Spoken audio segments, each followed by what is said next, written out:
The CDC reversing course on mask mandates, now recommending in some parts of the country masks go back on indoors, even for vaccinated Americans. You can see here COVID hospitalizations still relatively low right now compared to the rest of the pandemic, but those numbers are starting to climb up nearly 50% in just the last week. NewsNation's Allison Harris live at the White House tonight. Allison, how is the administration responding?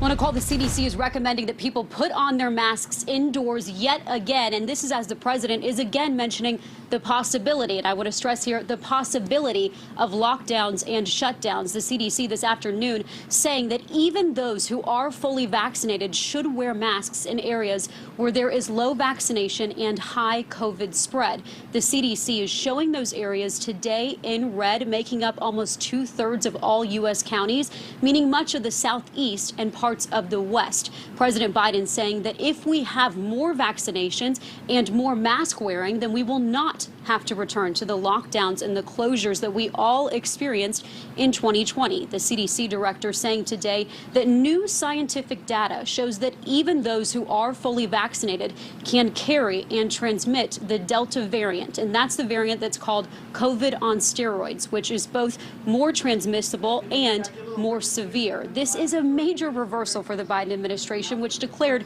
independence from COVID and a summer of freedom just earlier this month. The president has made not having to wear a mask the major selling point to get vaccinated. If you've been vaccinated, you don't have to wear your mask. I think it's a great milestone, a great day. When he made those comments back in May, we were dealing with a very different strain of the virus.